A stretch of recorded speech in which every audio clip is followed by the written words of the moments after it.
Multicultural Spotlight, presented by Chevrolet. Find new roads.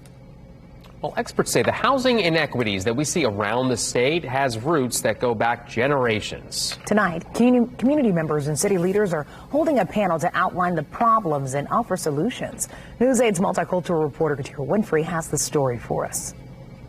The panel discussion is happening here at IU Heron School of Art and Design. Now, two people who are not on the panel will be helping kick off discussions touching on topics of spatial equity and gentrification's impact on minority communities, but also low-income white communities. Housing disparities are worse off today than they were in 1968 when acts addressing fair housing and urban development were signed into law. That's according to architectural historian Jordan Ryan. And at the continued rate of systemic disinvestment, the future looks grim. The legacy there, when we see neighborhoods that are segregated, well, they were 80 years ago.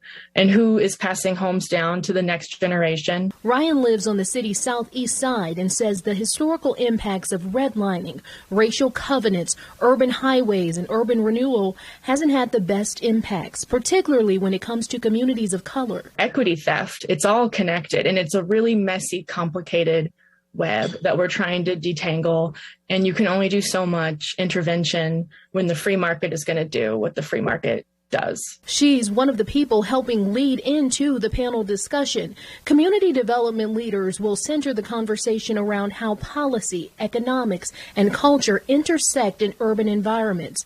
And it's not just how it impacts communities of color, but others across the board. Gentrification is good to those who benefit.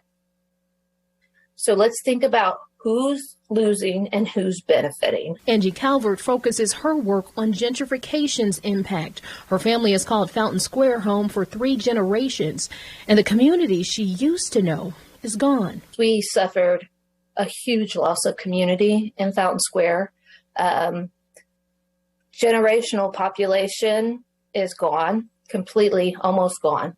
We can't afford to live in the neighborhoods. Taking a good look at the timeline of events that brought us into the growing housing crisis, it's important to use that as a base of knowledge to work with in order to move forward.